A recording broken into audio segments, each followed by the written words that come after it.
Alright, so I played a game a while ago called Battlemage Magic by Mail. This is a difficult one to explain because the things I would complain about are the same things I would praise in other games.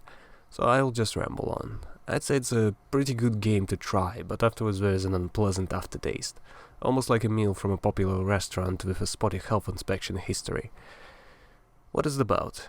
A story about a knight squire in training, but it just so happens that he came across an ad from a great and powerful mage given lessons by mail.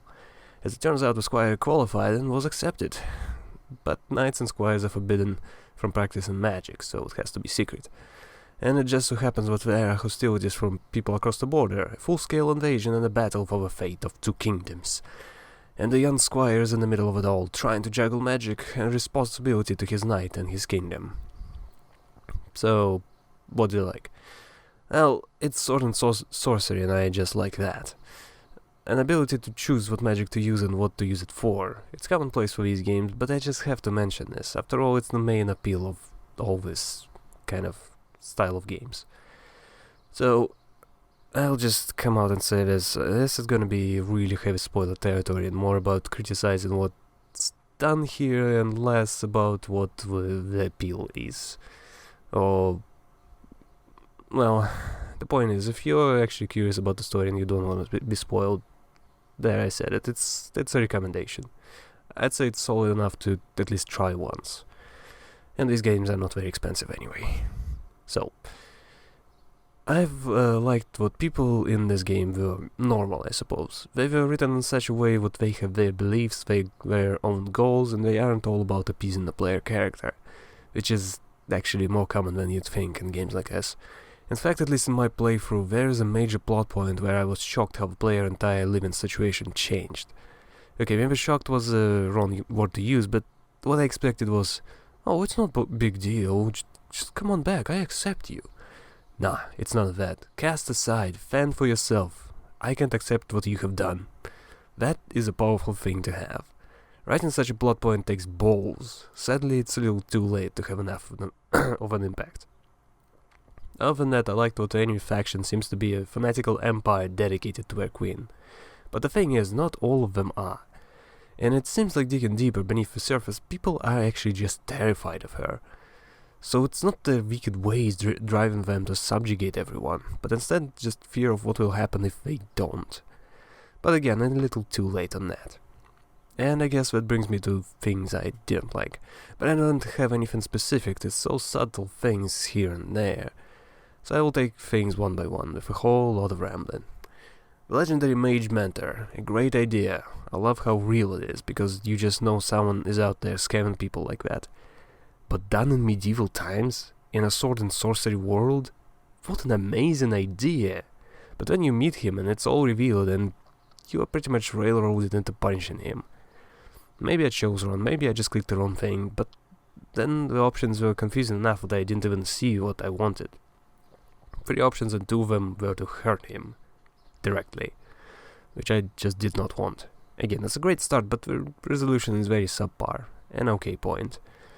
The dynamic with a rival squire working for the same knight. This is a very strong part of the story. Starting as a mean girl who is just a bitch, she sees the horrors of war and goes from blood-hungry and quite frankly obnoxious bully to a battle-scarred veteran, wanting none of it and terrified of everything. And at some point it subtly went from picking on the player character to, good god, this is terrifying, I don't know what to do, you're the only one like me. But obviously delivered differently. This was definitely done well. I feel like a writer might do better with romance or some sort of horror story or, I don't know, something like that, if he does stuff like this. The relationship with Knight Kelton. A pretty good point. A stoic, stuck in his ways, but not unlikable sort of older man. He hints what he hates magic over time, but it all culminates in a banishment. What was done so well that, like I have said, he doesn't just flip-flop on his beliefs. And in the epilogue, it is explained that he never quite was the same. He never accepts a mage squire, and he never recovered from his injuries. A decorated war hero, now a decrepit old man. I can just imagine that happening. A realistic approach instead of happily ever after. A great point. Other knights, however, were basically not even there. Maybe I just missed it because I completely bypassed any intrigue in the palace, so I barely interacted with the other knights or the royalty, but this was weak. There we go. This was weak as hell. And while I'm at it, there was a twist, and I will spoil it because it's so obvious it's barely registering as a spoiler. The Contessa was the traitor who leaked the info. I obviously thought it was her at some point, but if the amount of hints pointing to her, it must have been a red herring. There's no way it would be this clear. Nope. This is not how you do twists. Very silly. Introducing a lot more, maybe even dull characters who are skeevy and sneaky would have added to this and made it a lot more interesting. Dilute the pool, so to speak. Like some sort of butler character, or a few more dukes to offset Contessa, and then some sort of shady knight with shady entourage. Just so happens what player can get friendly with that squire and get a scoop. There are ways is all I'm saying. Horrible point of a story. People outside of royalty or knights, so commoners and whatever else. That is an extremely sparse and as such another weak point. There are two people named George and Adriano. That's it. Two people for an entire world. I mean, they have a character and aren't just cardboard cutouts of ones like Skyrim. But, oh boy, two is nowhere near enough. And even then I barely got to see them anyway. I'd expected that there would be a bunch of trips to the stables because the horse was injured earlier. Maybe also some stuff with the player's horse, making the player care for some other ones while they interact with Adriano just to help out, and then boom!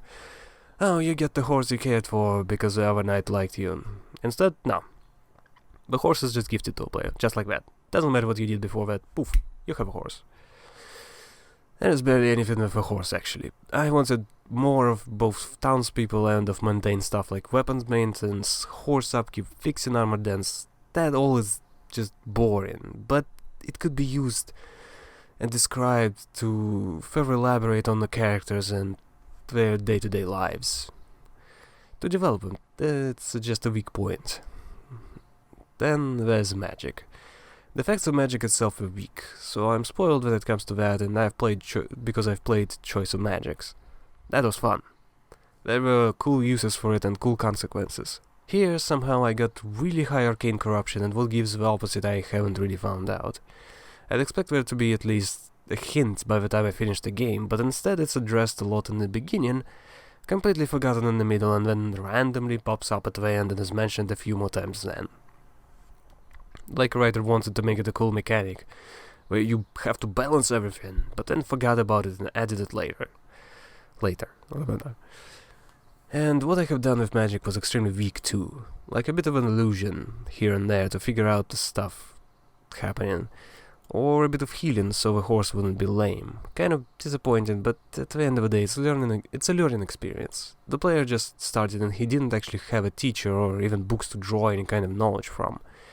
Just letters from a scammer. So yeah, it will be weak. That's understandable. As such, as I hesitate to call it a weak part of a story, just not as well executed as I would like. More options, more ways to balance corruptions, and a better explanation as to how to balance it, and maybe, just maybe, a bit stronger magic with bad consequences. Then there are enemies. First, the Evil Queen appears to be just some lady during the ball. Sure, she's the queen, but she has like 3 lines. And she appears again during the last battle. And she is pretty much Hulk. I don't know, I expected the Battlemage Queen to be something a lot cooler than Lemmy Smash. She was built up quite a bit, and this was very lazy. And then the army itself. I remember the first Reese captures acting like a fanatic and spilling the beans. That was kind of cool. Like they're a cult. I just wanted to know more. There's no way that is all. And much later on it is revealed that it is pretty much a cult of personality. The necromancer wants to defect Reese and is up for assassinating the queen, hinting that there might be a lot of people like that and not just fanatics. But again, too little too late. Aside from that, nobody from the enemy side got any spotlight. Extremely disappointing. The tournament. Another thing which I almost forgot. It is a mess. The option makes no sense. What is the point of trick shots? Why even have different jousting options? Why can't I use an axe? Who uses staves for knight's combat? Ugh. It's like the game taunted me. It said, Oh, maybe I'll use an axe, it will be so cool, or maybe a whip, or a battle hammer. Nope, sword, stick, bow. Have fun with those. It felt tacked on. Like there needed to be some sort of thing in the story to pass the time and add the night flair beyond the servant one. So jousting came to mind, and that led to the idea of a tournament. So overall it's very disappointing. The last thing to come to mind were the choices themselves. The writer of this seemed like the kind of person who wrote things before, but wasn't like used to making choices in the story, or having branching paths like that, which is why some things felt railroaded sometimes. I could dig the examples, but they are numerous. Like I have said above, the tournament bow pretty much only has two choices: cheat with magic or don't.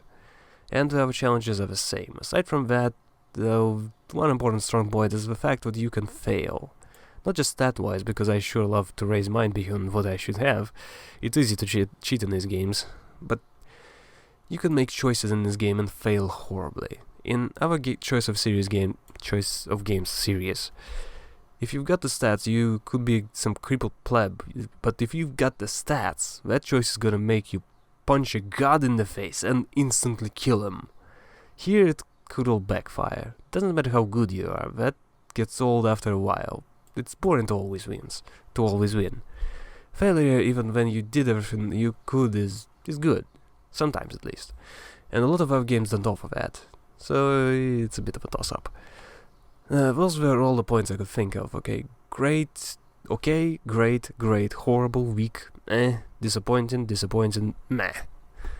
More bad than good here, but what is good I believe is very good. I have not seen anything else from this writer, but I think if there is more to come I would be excited to see it. Hell, maybe even another take on a story from a different perspective. That could be great.